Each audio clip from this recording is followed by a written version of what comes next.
Pandemia fue el nacimiento excesivo de emprendedores, empresarios. Dejaron de aparecer tantas tiendas físicas, entonces ya todos en línea. Pero sí, los emprendedores traemos ahí como un chip apagado. Sí está bien inspirarse, yo siempre lo he dicho, ¿no? Pero a quien tú ves que le está yendo bien, tú crees que solo por hacer lo mismo te va a ir igual. Y al final terminas mermando lo de él y lo tuyo, ¿no?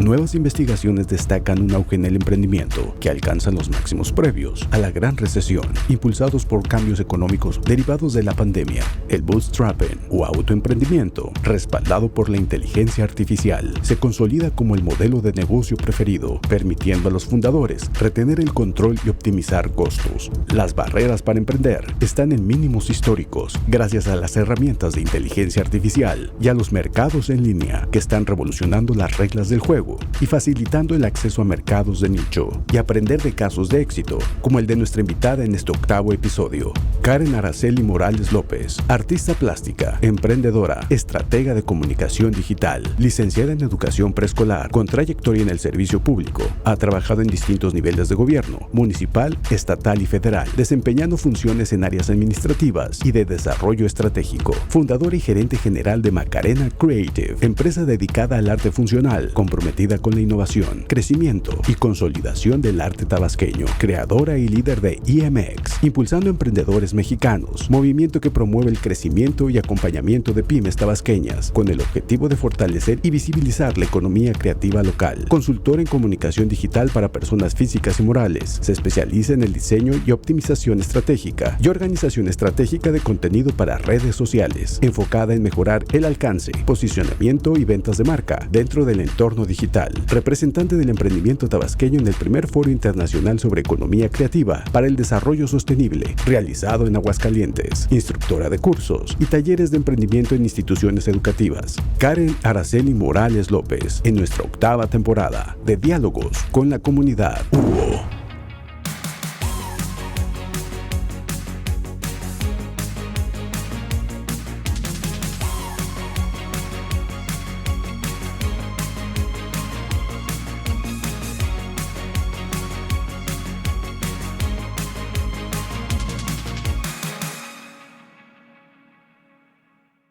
Bienvenidos a un nuevo capítulo de la 8ª temporada. Ya casi está terminando esta 8ª temporada y hoy pues tenemos una invitada muy grata para nosotros porque es una joven generando en el estado proyectos, impulsando proyectos y sobre todo porque Karen Araceli Morales López, que es artista plástica, emprendedora, estratega de comunicación digital, pues esta multifuncionalidad nos da pie para poder platicar con ella sobre muchas cosas, ¿no? Karen, bienvenida a la Universidad Olmeca, nos da mucho gusto. Como decían, hay que empezar por el principio y es el tema.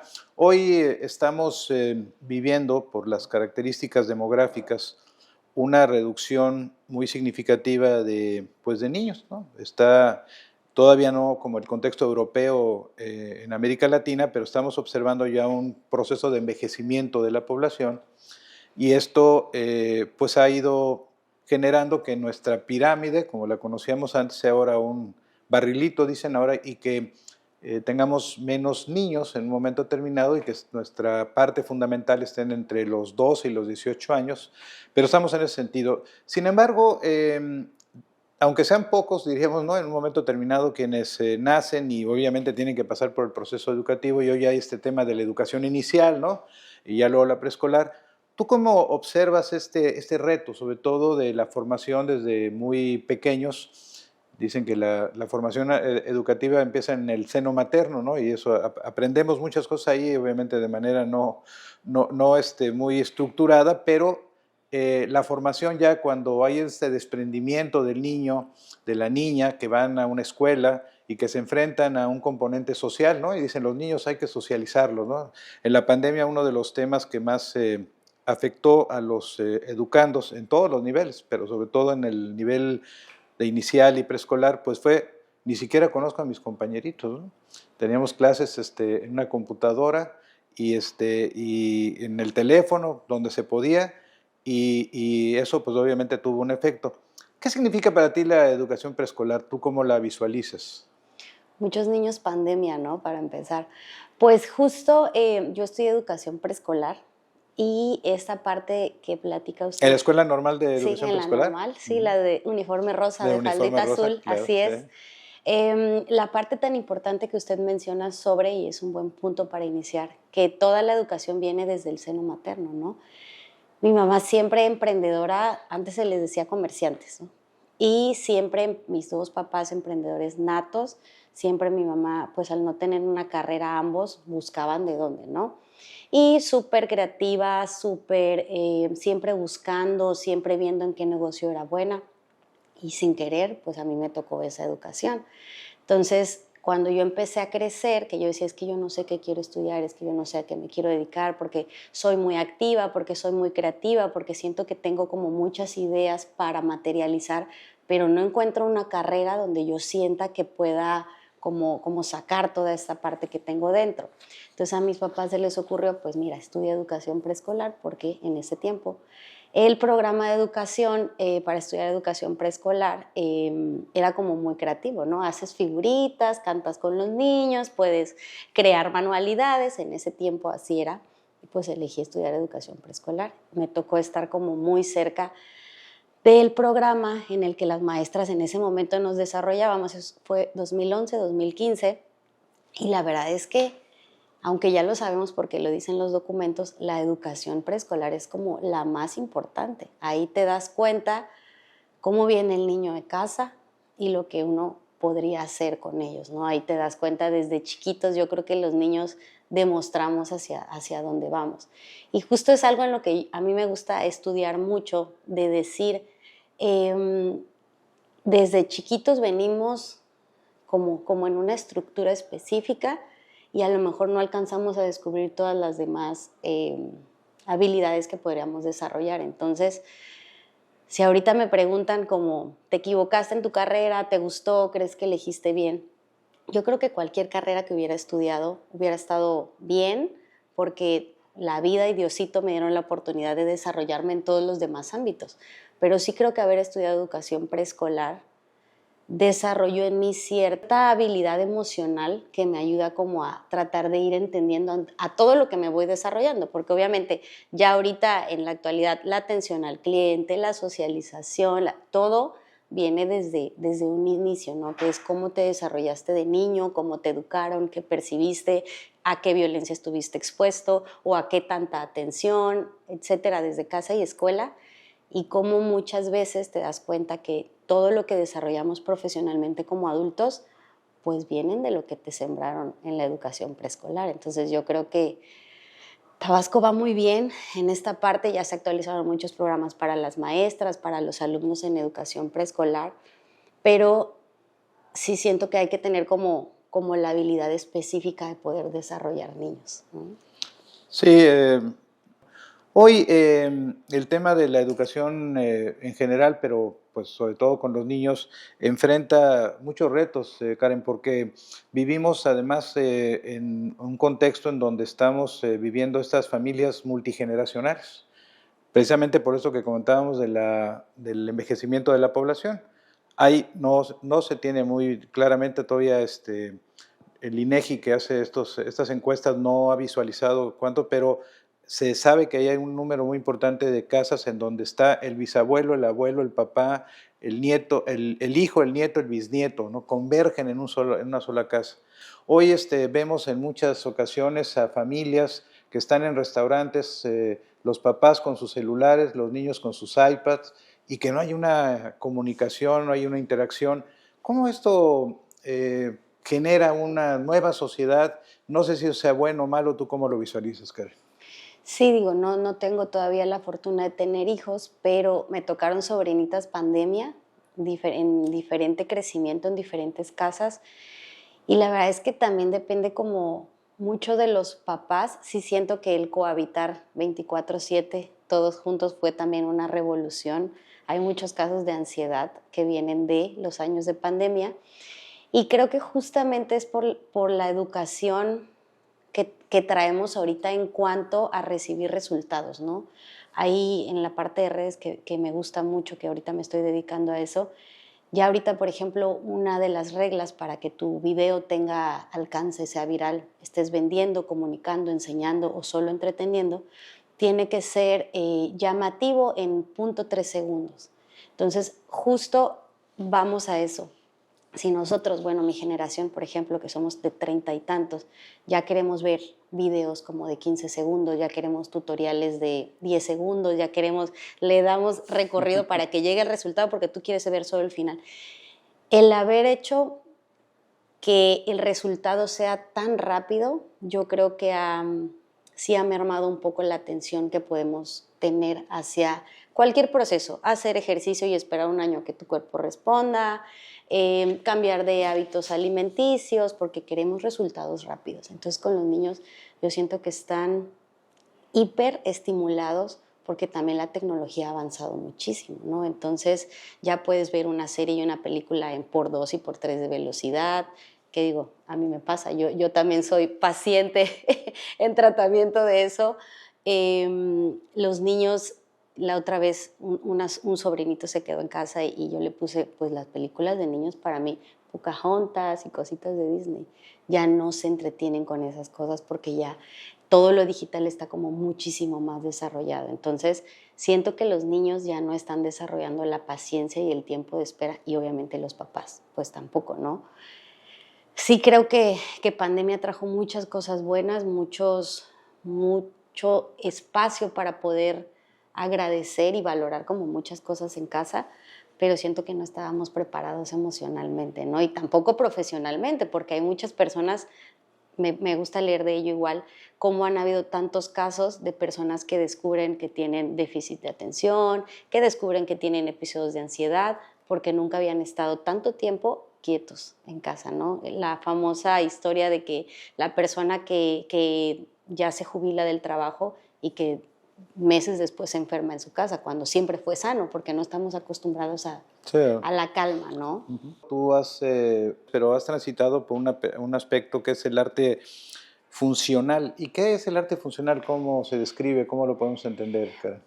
Yo intenté en algún tiempo estudiar como meterme más a la parte de arte, ¿no? Yo quería como transmitir, como toda esta energía que yo sentía, todo esto bonito de lo que hablan los artistas, ¿no? Al no haberlo estudiado y no tener pues ningún papel que dijera, no, pues eres artista, te dedicas a esto, busqué una forma en que yo pudiera como transmitir, y fue en pandemia, fue un negocio, fue un caso de éxito de pandemia emprendedora aquí en Tabasco. Me di cuenta que el arte no era tan fácil de venderlo, entonces dije, bueno, vamos a ponerle un poquito de arte a cosas que las personas estén usando diario para que entonces se convierta en sí una obra de arte, pero que te sea funcional a tu día a día. Entonces empecé como a descubrir ciertos accesorios que se podían intervenir, que se podían pintar, que se les podían agregar elementos de diferentes lugares para convertirlo en este famoso arte funcional, como son fundas de celulares, accesorios, aretes, cuadros, portacuadros, todo lo que tuviera que ver con herramientas que tú usaras. Que son comunes y corrientes en nuestra vida. Exactamente, ¿no? Pero que eran accesorios solamente, ¿no? Accesorios, herramientas. Fuimos como el boom, se posicionó hace unos años como la mejor empresa de arte funcional a nivel sureste, en redes sociales, súper reconocidos. Y como todo aquí en Tabasco, que eso es un tema, las cosas llegan a un punto padrísimo, llegan y uno cree que ya encontró como el huevo de oro, ¿no? Y enseguida. Y así son, modas. Pues ese tema creo que lo podemos platicar ahora, porque muy es un tema que obviamente lo visualizamos, sí, y en educación también es un tema muy recurrente, ¿no? En restaurantes, ¿no? Vamos al restaurante nuevo, ¿no? Y entonces ya tienes que hacer reserva porque no puedes entrar. Y dices, no, pues esto ya... Y a los 4 meses. Tenía un amigo, Pancho Rodríguez, que hace muchos años, ya porque ya pasaron muchos años, pues puso este negocio aquí en Tabasco por primera vez de las famosas hamburguesas, cuyo nombre ni siquiera necesito repetir, ¿no? Entonces era unas colas, contrató a jóvenes, hombres, mujeres de preparatoria para que le diera un estatus y todo, ¿no? Y me dice, y lo recuerdo muy bien, no, Emilio, yo ya la hice en la vida, ¿no? Pues no tengo ya no, es que no nos damos abasto, ¿no? Y ese boom tardó no sé, 3 meses, ¿no? Y de pronto empezó el decline y de pronto pues ya la normalidad, ¿no? Y hemos así miles de negocios aquí, ¿no? Es un Miles y tema así miles. muy particular. Y creo que cada vez más rápido, o sea, duran menos y hay muchísimos más. También creo, por ejemplo, pandemia, que todo tiene que ver, ¿no? Pandemia fue el nacimiento excesivo de emprendedores, empresarios y Pues no quedaba de otra, ¿no? microempresarios, claro, y fue Y el buenísimo. e-commerce y todos esos elementos, ¿no? Sí, dejaron de aparecer tantas tiendas físicas, entonces ya todos en línea, porque ya todos nos acostumbramos a comprar en Pero tú has línea. detectado algo que también a mí me llamó, yo tengo aquí ya pues, viviendo casi 40 años y me llamaba mucho la atención cuando llegamos aquí mi familia, que encontrábamos, y no es una exageración, en una cuadra hasta 3 farmacias. Ese tema también es que fulanito tiene éxito, hay que poner un negocio similar al que pusieron y y que Sí, obviamente acaba matando el negocio de él y el del otro, ¿no? en el emprendimiento pasa muchísimo. Le puedo decir que hay 500 marcas de joyería en Tabasco, ¿no? O sea, chiquitas, medianas, grandes, pero así establecidas, que funcionen, que tengan una proyección financiera, que de verdad estén funcionando como una empresa formal con los dedos de una mano, ¿no? Pero hay sin falta 500 marcas de joyería, ¿no? Porque, digo, es parte del compartir, de aprender a tener una competencia sana, que trabajamos mucho en eso mi esposo y yo, pero sí los emprendedores traemos ahí como un chip apagado, que es como sí está bien inspirarse, yo siempre lo he dicho, ¿no? Pero a quien tú ves que le está yendo bien, tú crees que solo por hacer lo mismo te va a ir igual. Y al final terminas mermando lo de él y lo tuyo, Hago ¿no? un símil porque en el caso de las instituciones de educación superior que te platicaba, ¿no? Cuando nosotros nacimos en la Universidad Olmeca, pues éramos 3 públicas, 2 privadas, hoy hay cerca de 120 universidades. Y creo que también se da ese tema, ¿no? Pues la educación es un buen negocio en el contexto de las universidades privadas, ¿no? Pero obviamente, bueno, pues cuando ya hay una multiplicidad tan grande, uno diría, bueno, es que hay para todos los segmentos, ¿no? Porque Ujú, obviamente somos una también. sociedad no somos homogéneos, ¿no? No todos tenemos recursos económicos, ni todos estamos digamos, en una situación de no poder acceder. Pero este emprendimiento que se hace y que tú has tenido mucho éxito, ¿parte de un estudio de mercado o es un tema de emociones, es un tema de latidos? ¿Cómo se camina en ese terreno? Sí, mi esposo tiene mucho estudio en la parte de emprendedora, administrativa, empresarial, y justo él me dice, los verdaderos casos de éxito, al menos aquí en Tabasco, empezamos al revés, empezamos haciendo todo lo que no dicen los libros, entonces justo yo así empecé, intentando, yo vi que yo hacía algo bonito, alguien me dijo, oye, te lo compro, y luego a la semana eran 10 personas, y a la semana eran 15 y 20 y 30, ya después de que estábamos como más formados, ya como una tienda local, ya empezamos como a ver, y a la gente le gusta, la gente está dispuesta a pagar esto, qué tantas veces me van a comprar al año y toda esta parte. Empezó en realidad terminé gobierno en 2018, ya no encontré oportunidad laboral en ningún otro lado, al menos en ese momento. Yo dije, bueno, ¿qué me gusta hacer? ¿A qué me puedo dedicar? ¿De dónde me puedo yo inspirar? Y ya había una marca muy parecida al norte del país. Dije, bueno, acá no hay nada, absolutamente nada de eso. Conseguí materiales, empecé. Justo cae pandemia. Yo ya estaba trabajando en gobierno federal, pero en un puesto muy chiquito, que no me alcanzaba para nada y no era lo que yo estaba acostumbrada y no me gustaba. Entonces en pandemia se disparó la venta 10 veces de lo que yo normalmente vendía. Dirían, la desgracia de unos es la bendición de Sí, otros, ¿no? A mí generalmente. pandemia profesionalmente como espuma.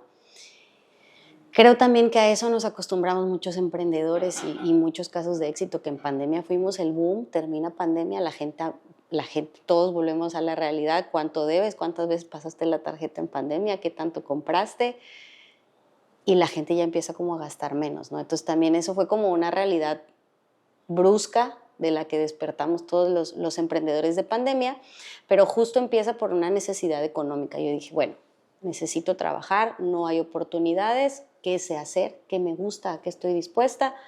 Empecé con esta parte, a estudiar en redes, también mucho cómo le puedo llegar a la gente, porque es pandemia, no puedo ir casa por casa, no puedo poner una tienda. Y a los 2 meses de pandemia yo estaba ganando 10 veces más de lo que me pagaban en oficina, ¿no? Al mes. Me quedo con el emprendimiento y así estuve 2, 3 años. Lo mantuve a más no poder. Pudimos abrir tienda física, luego abrimos otra donde empezamos a trabajar ya con los emprendedores. De ahí empezamos, seguimos, renté un departamento, intenté empezar como más chiquito, a ya no pagar una renta comercial, sino una renta habitación. Ahí trabajábamos con chicos, chicas, y empezó como a mermar poco a poco. Pasó la moda, viene este cúmulo de tiendas chinas, donde ya puedes comprar lo mismo con la misma calidad, igual de preciosas, 100 veces más baratas. Entonces eso también nos empezó a mermar muchísimo y bueno, ya decidimos como terminar esta parte, pero nos quedamos, mi esposo y yo, trabajando con toda la parte de emprendedores, a ayudarlos a desarrollarse, a buscar lugares visibles donde ellos pudieran. Hay de todo, pero sí hay muchos, la mayoría que tienen como, siento que un camino todavía muy, muy exitoso por recorrer, aquí en Tabasco como tal. Pero digo, es una lucha constante contra todo el pronóstico que pues ya sabemos económicamente aquí, ¿no? Bueno, aquí cuando Julio Zapata me dijo que teníamos la posibilidad de platicar contigo, me pareció un tema importante porque todas las universidades hoy estamos visualizando, ¿no?, esta necesidad, sí, formar profesionalmente en distintas áreas del conocimiento, pero el deseo de las instituciones de educación superior, sobre todo porque, como tú lo sabes, uno de los diríamos, de los descalificativos muy tradicionales y recurrentes a las universidades es que generamos personas que no tienen trabajo, ¿no? El tema es que las universidades no somos las que generamos el trabajo, Claro. ¿no? Y muchos de nuestros estudiantes incluso, y eso es un componente que se reproduce en muchas universidades, se quedan trabajando en las propias universidades, ¿no? Lo cual es muy bueno porque pues formas para también generar estos esquemas profesionales. Pero hoy, desgraciadamente, y sobre todo en Tabasco, no estamos observando un comportamiento tan fácil de la captación. Ya el sector público se ha contraído, el sector privado no ha podido crecer tampoco como quisiera y sobre todo se ha mantenido en áreas económicas muy específicas, ¿no? El área comercial, el área de construcción, etcétera. No hay este tema de innovación. Cuando hablamos obviamente de que hoy tenemos que ver el tema de cambio climático y hay elementos más disruptivos, ¿no? Uno de los temas que me parece que es pues un reto para las instituciones es encontrar ese mecanismo para impulsar a los estudiantes de nuestras universidades para que pues no sueñen solamente con ser parte de una empresa, que puedan generar y visualizar ellos mismos ser sus patrones, ¿no? Contratar a personas. Y en ocasiones me dice, bueno, pero es que el médico pues va a trabajar en un hospital. Sí, pero bueno, ¿cuántos médicos se lo sabemos? Primero empiezan con un consultorio y después una clínica y terminan en ocasiones teniendo hospitales o incluso buscando en el contexto médico otros elementos que conocen, porque el médico pues obviamente sabe del tema de equipamiento, sabe el tema de medicinas, etcétera. Pero esa parte de emprender, ¿cómo fomentar, cómo generar este ambiente de emprendimiento, Karen? Yo creo que la famosa pregunta, ¿no? En el emprendedor, ¿naces o te haces? Sí creo que cualquier persona es capaz de poder llevar a otro nivel alguna habilidad específica, pero también creo fielmente que no todas las personas tenemos las habilidades para llevarlo a cabo. Y es que justo cuando alguien quiere emprender, la mayoría se quedan en una mesita con un mantel, ¿no? En un bazar, y no lo digo de forma negativa porque los bazares ahorita son como mi bandera, tanto profesional como emocional. Me encantan, son puntos muy visibles positivamente, pero sí me ha tocado ver muchos casos de personas que traen la habilidad, las ganas, estudiantes muy jóvenes que empiezan, que inician, pero no creo que haya en Tabasco la educación de ¿y después qué? En 2021, si no mal recuerdo, el gobierno estatal me invitó a representar como representante de los emprendedores a Aguascalientes a un foro que hubo. La verdad es que yo creo que el gobierno de aquí no sabía ni qué era. Tenía yo una amiga en cultura, me dijo, oye, fíjate que nos llegó esta convocatoria, mi jefe pensó en ti, pero la verdad es que no hay recursos para el avión, pero allá te están dando el hotel, chécalo y si quieres vas, ¿no? Estaba yo en un muy buen punto emprendedor en ese momento con Macarena, lo de arte funcional. Me fui Aguascalientes, y era el primer foro empresarial para mover la economía creativa, algo así. Lo hacían unas asociaciones de empresarias, de mujeres empresarias de allá, y regresé con una pila enorme a quererme comer el mundo, a querer traer eso a Tabasco. Ya sabe, cuando uno sale a otro lado y se da cuenta de lo que hay, ¿no? La verdad es que creo que aquí en Tabasco no hay como un camino labrado para decir, es momento de convertirme en alguien más grande profesionalmente, emprendedor, y tengo estas y estas herramientas para más. Entonces creo que las personas que tienen como este ímpetu, estas ganas de emprender, deberíamos como mirar más allá de la pared que tenemos e inspirarnos de otros lados. Pero ¿tú crees que el emprendedor tiene que tener como punto de partida esta frase célebre que se dicen, crea la necesidad? Sí, creo que es mucho de lo que no pasa en Tabasco, ¿no? Pero tampoco tenemos mucho esa educación. Yo hace poco dije, bueno, ¿qué más puedo estudiar aquí en Tabasco para ser mejor emprendedora? Sí, puedo estudiar una carrera de mercadotecnia, sí, pero ¿qué más, no? Entonces, esto que usted menciona, justamente crear la necesidad y dejar de copiar lo que ya vi que tiene éxito, porque entonces son 500 marcas de joyería, 500 marcas de postres, 500 marcas de tal, ¿no? 4 Sí. farmacias Sí, en cada cuadra. sí, totalmente.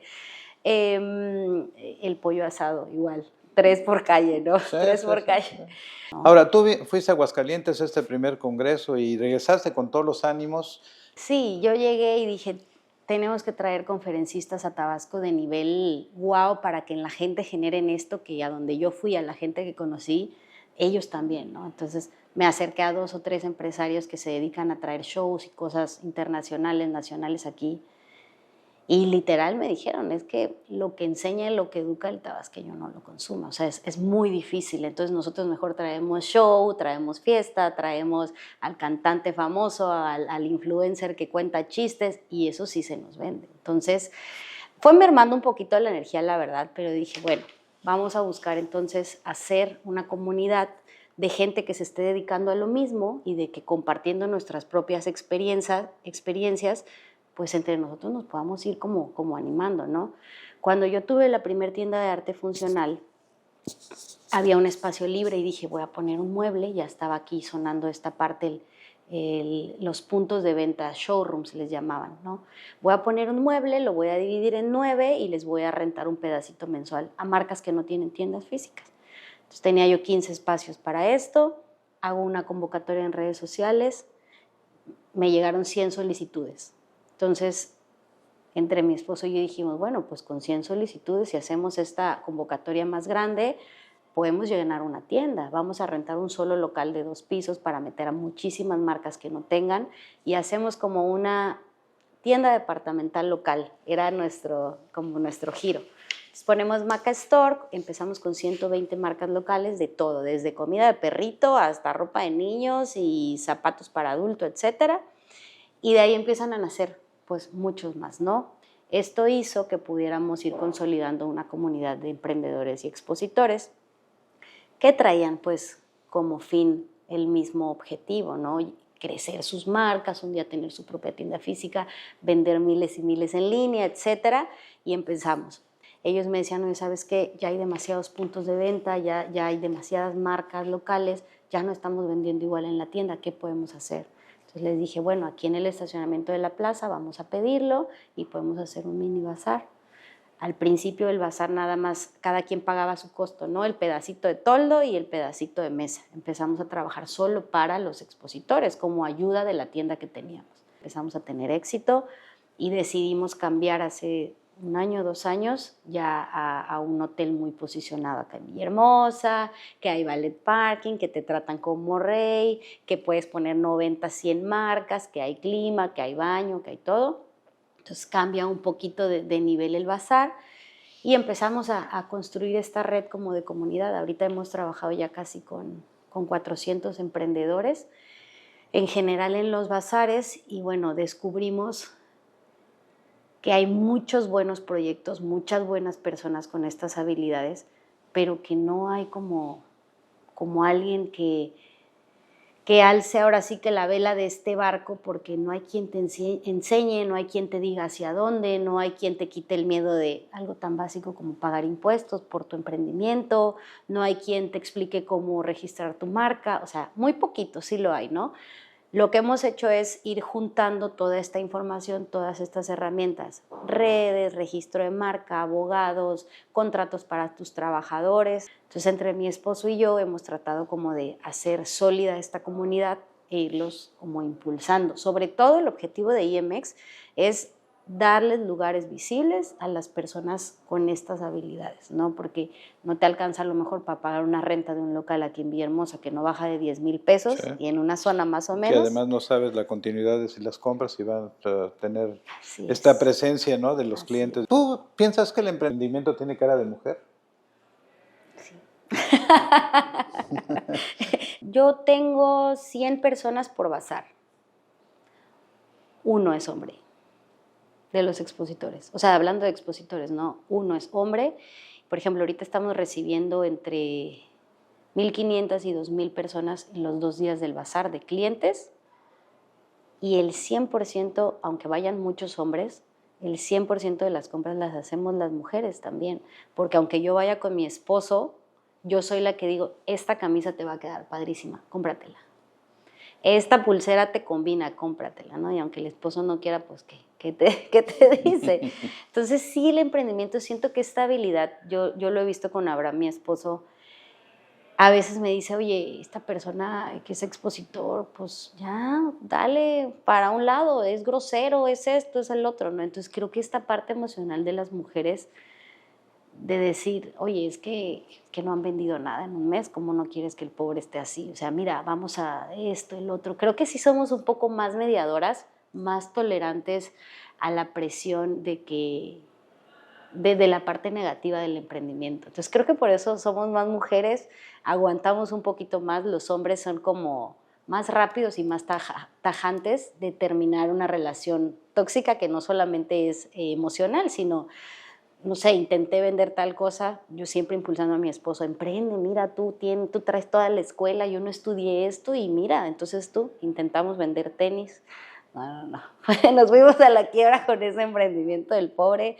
Me decía, es que yo no sé cómo vender, es que yo no soporto que viene el muchacho y le pone cara a mi producto. Es que así es, tienes que poner tu mejor cara y tienes que aguantarte y tienes que expresarle exactamente lo que eres, lo que es tu emprendimiento y está más difícil en los hombres. ¿Cómo podemos las universidades, primero hacia adentro y luego hacia afuera, visualizar el emprendimiento como una transición que puede tener un beneficio económico para ellos y para la propia entorno social? Creo que las universidades podrían tener algún espacio pequeñito para ir mostrando en realidad qué casos de éxito se pudieran acomodar a la situación de cada quien. Descubrir en los estudiantes cuál es como esta misión, la verdadera vocación, y ver de qué forma pues se puede desarrollar en sus carreras, ¿no? Y ese, al final de cuentas, es emprendimiento. Entonces, a mí me gustaría, y te lo digo aquí delante de las cámaras, y es un compromiso,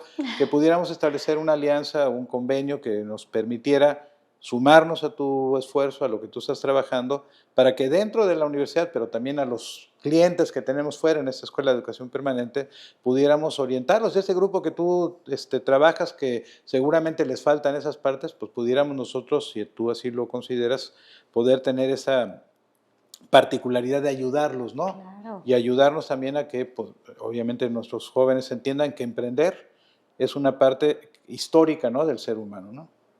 Claro que sí. Esta universidad para mí es un ejemplo. Usted también lo admiro mucho. También gracias por invitarnos.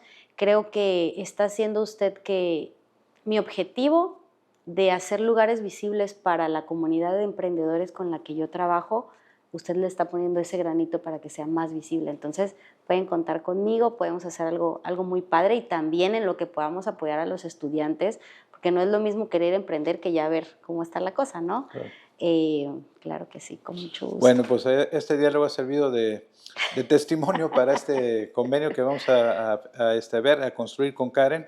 Y Karen, gracias, de verdad, te agradezco. La verdad que eres una mujer muy, muy clara, muy bien configurada. Pues felicidades, Karen, ¿no? Creo que lo que has tú logrado y lo que estás haciendo, pues vale mucho la pena porque me parece que Tabasco tiene una enorme posibilidad de desarrollo. Gracias, Karen, por estar con nosotros. Gracias a ustedes que nos dieron la oportunidad nuevamente de estar con ustedes en las redes sociales de las cuales ha hablado Karen. Pues me parece que sobre todo los jóvenes que nos estén hoy viendo, escuchando, pues entiendan que sí, el emprendimiento no es una tarea fácil, pero una tarea que hay que iniciar, y ya nos dio una cierta, diríamos, clase, impulso, Karen, para que lo hagamos. Gracias por estar con nosotros. Hasta el próximo, pues, diálogo. Hasta la próxima.